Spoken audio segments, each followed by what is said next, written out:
हे परमेश्वर, मुझे जांच कर जान ले, मुझे परख कर मेरी चिंताओं को जान ले और देख कि मुझ पर कोई बुरी चाल है कि नहीं, और अनंत के मार्ग में मेरी अगुवाई कर।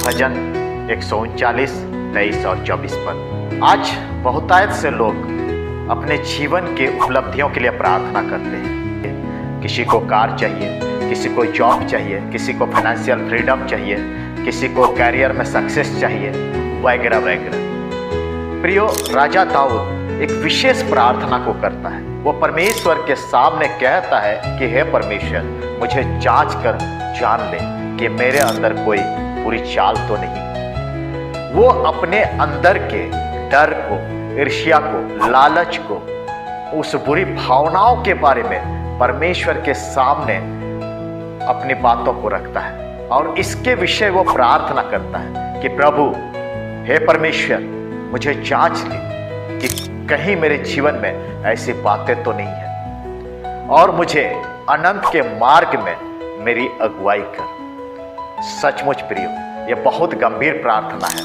एक मसीह होने के नाते हम सब विश्वासियों को इस तरह की प्रार्थना करनी चाहिए। और इसीलिए तो परमेश्वर का ये वचन कहता है कि सबसे पहले तुम परमेश्वर के राज और धर्म की खोज करो तो बाकी सारी चीजें तुम्हें मिल जाएगी। लेकिन आज हम लोग सब कुछ उल्टा करते हैं। जो चीजें हमें बाद में चाहिए होती है उसी को हम परमेश्वर के सामने पहले मांगते हैं। हमें अपने आप को जांचना है, हमें अपने आप को परखना है, परमेश्वर के सामने हमें अपनी कमजोरियों को रखना है। परमेश्वर हमें सामर्थ प्रदान करेगा, वो हमारी अगुवाई करेगा।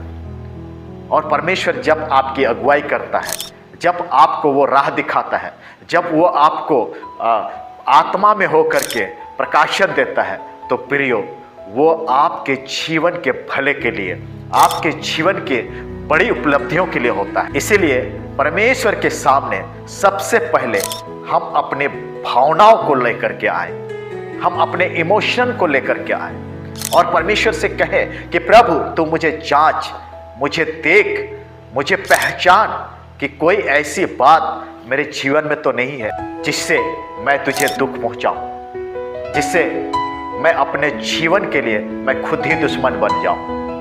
और परमेश्वर आपकी सहायता करेगा। प्रियो, आप इस बात को याद रखिए, दाऊद एक राजा था।